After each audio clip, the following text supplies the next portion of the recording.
Hello friends. आज हम लोग बात करेंगे रिसेशन और जॉब लॉस के ऊपर। आजकल न्यूज़ में आप लोग हमेशा रिसेशन और जॉब लॉस से रिलेटेड चीज़ें देख रहे हैं कि जब आप लोग इस तरह के ब्लॉग पोस्ट या यूट्यूब वीडियोस देखते हैं तो बेसिकली आप लोग उनका वॉच टाइम बढ़ा रहे होते हैं, क्योंकि इस डर का फ़ायदा उठा के लोग इस तरह के वीडियो बना रहे हैं।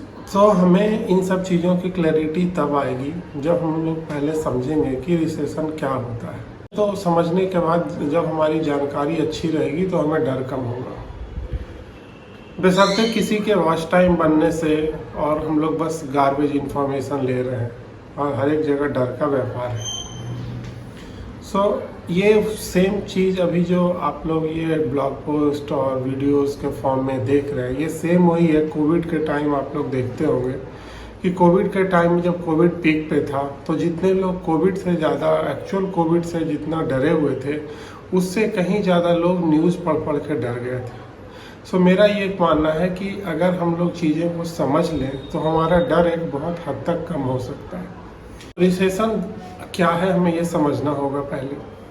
और क्या सबसे बड़ा सवाल ये है कि रिसेशन अगर इतना बुरा है तो क्या हम लोग इसे कंट्रोल कर सकते हैं क्या कि रिसेशन आए ही नहीं। हम लोग रिसेशन को कंट्रोल नहीं कर सकते, इसके इम्पैक्ट को मिटिगेट कर सकते हैं कुछ मॉनेटरी डिसीजन लेके, कुछ मार्केट में चेंजेस लेके। यही चेंजेस का एक पार्ट है कि जो बड़ी कंपनियां हैं वो जॉब कट कर रही है क्योंकि उन्हें अपना मार्जिन बढ़ाना है, तो वो ले ऑफ कर रही हैं क्योंकि प्रॉफिटेबल उनका बिजनेस चल नहीं रहा, फंड्स नहीं आ रहे हैं। बट ये एक साइकिल है। अभी मार्केट में रिसेशन आया है, फिर कुछ दिन के बाद मार्केट बूम पे जाएगा, तो ये चलता रहेगा। जो मार्केट में रिसेशन है वो रिसेशन कोविड के चलते हैं, मार्केट इम्बैलेंस के चलते हैं। दूसरा बड़ा फैक्टर ये है कि यूएस में फेडरल रेट्स हाई हो गए। फेडरल रेट्स के अकॉर्डिंग बैंक एक दूसरे को लोन देती है, मनी देती है। तो जब फेडरल रेट्स हाई हैं तो ये सारा एक्टिविटी स्टॉप है या कम हो गया यूएस के मार्केट में। इन सब के चलते हमारा मार्केट भी डाउन है। तीसरा एक ये भी कारण है कि अगर मार्केट में हर एक जगह ये टॉपिक चला हुआ है कि रिसेशन है, जॉब लॉस है, सेक्टर डाउन जा रहे हैं, तो जो बड़े बड़े इन्वेस्टर्स हैं वो इन्वेस्ट करना कम कर देते हैं या इन्वेस्टिंग को रोक देते हैं। हमें करना क्या है रिसेशन से बचने के लिए?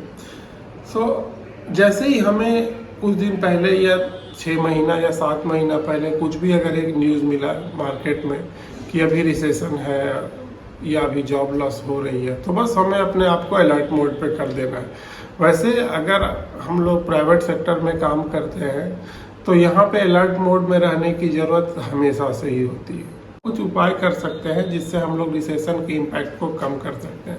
सबसे फर्स्ट उपाय हमें यह करना है कि हमें कोई भी आर्टिकल, यूट्यूब वीडियोज़ अगर कुछ भी रिसेशन से रिलेटेड है, हमें उसका कंजम्पशन कम से कम करना होगा, क्योंकि हम लोग चीज़ देखेंगे फिर डरेंगे और इन्फॉर्मेशन के बजाय हम उससे डरते ही रहेंगे। दूसरा हमें ये चीज़ करना है कि जो भी सेक्टर में हम लोग काम कर रहे हैं अपने स्किल्स को एक बढ़ा के रखना है, अब एक नेक्स्ट लेवल पे लेके जाना है, क्योंकि हमें काम एक ही चीज़ देगा जॉब सिक्योर करने में, वो है हमारा स्किल।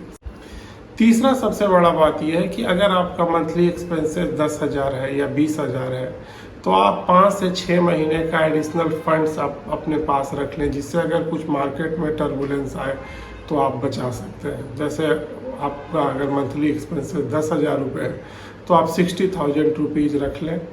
तो इससे क्या होगा कि अगर कुछ जॉब लॉस हुआ या फिर मार्केट की स्थिति खराब हो गई तो आप वो 5-6 महीने में आपके पास एक्स्ट्रा मॉनेटरी फंड्स होंगे जिससे आप अपना गुजारा कर सकते। चौथा हमारे पास जो विकल्प है वो अदर ऑप्शन है, मतलब हम अपने अर्निंग सोर्स को एक से ज़्यादा डाइवर्सिफाई करके रखें।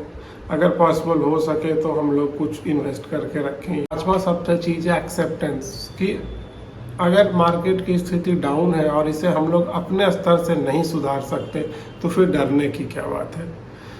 हम लोग को डरने के बजाय चीज़ें को समझ के और फिर उसके अकॉर्डिंग अपने आप को अलर्ट करके और आगे बढ़ना होता है। होप सो आपको ये वीडियो अच्छा लगा होगा और रिसेशन के ऊपर अगर आपको कुछ और डाउट है तो please like and comment. Thank you.